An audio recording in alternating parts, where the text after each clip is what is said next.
Bonjour les enfants du CE2, quelle joie de vous retrouver pour une nouvelle séance de caté. J'aimerais mieux évidemment vous avoir en face de moi, mais c'est comme ça tant que les classes ne sont pas là pour vous accueillir et qu'on ne peut pas vous voir directement. Alors pour cette séance de caté, comme d'habitude, je vais allumer la bougie de la prière et donc vous disposez par ce petit moment calme à bien écouter.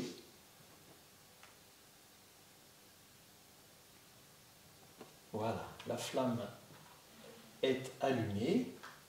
Nous allons faire ensemble une brève prière au nom du Père et du Fils et du Saint-Esprit. Amen.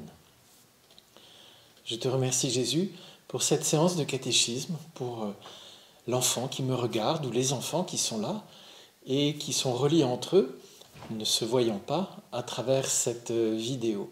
Seigneur Jésus, tu es toujours là avant nous, tu es toujours là quand nous te cherchons, tu es toujours là quand nous t'adressons la parole, tu entends. Que ta présence soit maintenant dans nos cœurs, une présence d'amitié, une présence de paix, une présence de joie, pour écouter ce que la séance d'aujourd'hui va avoir à vous transmettre. Au nom du Père et du Fils et du Saint-Esprit. Amen. Aujourd'hui, c'est l'histoire d'un grand saint que je vais vous raconter, très grand saint, qui s'appelle Benoît. Benoît, il est né à Rome il y a très longtemps, en 480, c'est plus de 1500 ans avant nous, et son nom en latin, Benedictus, ça veut dire béni.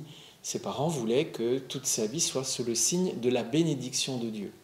Et de fait, Benoît a un grand attrait pour Dieu. Alors ça va se manifester quand il sera jeune homme. On ne sait pas grand-chose de son enfance, en tout cas je ne vais pas vous raconter beaucoup de choses. Par contre, je vais vous raconter un moment décisif dans sa vie. Les parents de Benoît lui demandaient d'être étudiant à Rome quand il était grand, et il a commencé à étudier, et dans le milieu où il était, parce qu'il avait pas mal d'argent, les étudiants étaient grossiers, les étudiants ne pensaient qu'à la fête, les étudiants ne travaillaient pas beaucoup, et puis en plus, Rome à cette époque, je te mets une silhouette de Rome derrière moi, était en train d'être dans une civilisation qui se défaisait. Il y avait des barbares qui arrivaient dans l'Empire romain, il y avait beaucoup de troubles, beaucoup d'agitation, et les choses tournaient pas rond, pour dire les choses très simplement. Et ça ne plaisait pas à Benoît. Benoît, qui avait un cœur pur et un cœur droit, s'est décidé, pendant ses études, au milieu de ses étudiants un peu débauchés, trop riches, qui faisaient rien, qui étaient grossiers, tout ça, il a décidé de quitter la ville de Rome et de donner toute sa vie à Dieu dans une recherche profonde de Dieu dans la prière et dans la solitude. On le voit là, qui sort de Rome, et je t'ai représenté une toute petite maison qu'on peut appeler un ermitage, qui n'est pas exactement l'endroit où il s'est mis ermite, parce qu'il est allé dans un endroit qui s'appelle Subiaco, dans une vallée très profonde, en Ombrie, c'est une région de l'Italie. Et là, il a trouvé une grande grotte, avec même plusieurs petites grottes autour, à côté, et il a fait de cette grotte une cellule, une maison pour habiter. Il est resté plusieurs années solitaire à Subiaco. Alors, cette petite maison va représenter cette grotte, mais tu imagines Benoît, tout seul, en prière, nourri par un frère qui descend d'une corde, un panier avec dedans ce qu'il faut pour manger chaque jour. Et Benoît recherche Dieu dans la solitude, dans la prière, et il attire. Il attire d'autres jeunes hommes, il attire de personnes qui lui demandent des conseils. On va voir à Subiaco l'homme de Dieu qui a de la sagesse, qui a du discernement, qui peut répondre à des questions difficiles. On lui demande de prier pour des malades, etc. Et à force d'être reconnu comme un personnage de Dieu, comme un homme de Dieu, des disciples se regroupent autour de Benoît et il va constituer une communauté de moines. Première communauté au Mont Cassin au début du VIe siècle. Alors qu'est-ce que c'est que des moines ? D'abord, c'est des gens qui ne se marient pas, qui choisissent de donner toute leur vie à Dieu. Et puis ils choisissent de vivre intensément d'après une règle que Benoît a écrite, une règle de vie, une charte de vie, si tu veux, on appelle la règle de Saint Benoît, qui se divise essentiellement en 2 grands chapitres. Le moine, c'est quelqu'un qui prie, avant tout. Donc là, tu vois une silhouette peut-être d'un jeune moine en prière. Et le moine, c'est aussi quelqu'un qui travaille.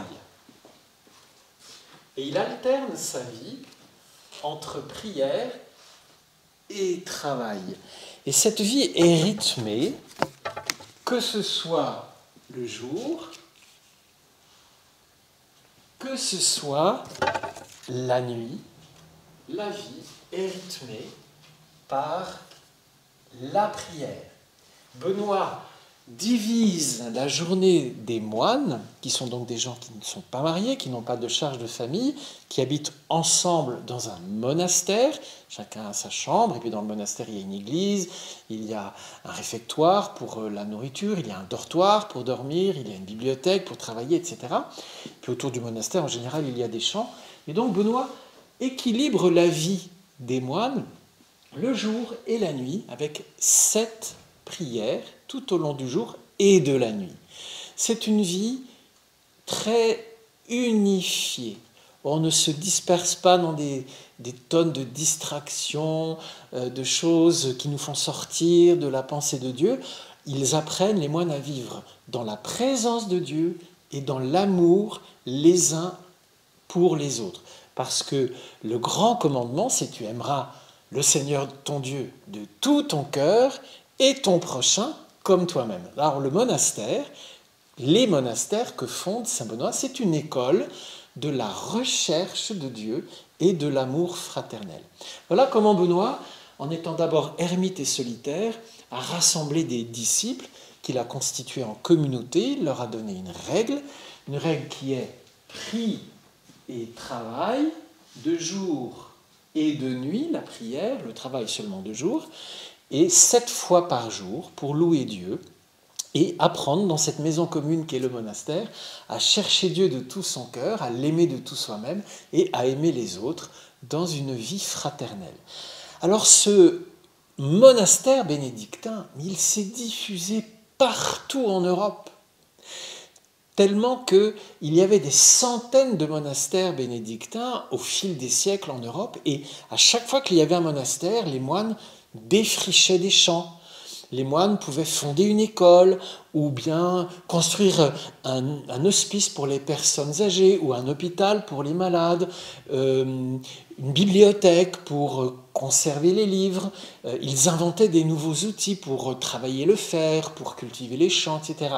Chaque monastère est ce qu'on appelle un foyer de culture agricole, mais culture intellectuelle, et de civilisation et de rayonnement. Alors, de monastère en monastère, on construisait des routes, les voyageurs pouvaient s'abriter dans l'hôtellerie du monastère, et ainsi, la géographie des monastères dans toute l'Europe a permis de modifier l'espace de l'Europe, de constituer des routes de circulation entre monastères, auprès desquels ou autour desquels souvent se constituaient des villes ou des villages.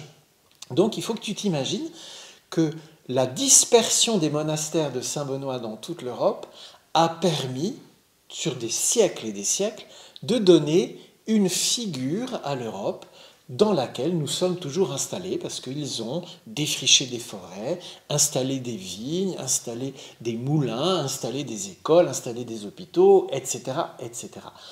Benoît, je te le rappelle, qui est né en 480, qui a fondé les premiers monastères au début du VIe siècle, Benoît est le patron de l'Europe. Et c'est un exemple d'équilibre de la vie. Une vie centrée sur Dieu, c'est une vie productive, une vie féconde, une vie utile, et une vie qui déploie la personnalité dans toutes ses dimensions. Dimension du cœur par l'amour, dimension de l'intelligence par l'étude, dimension de l'action par le travail.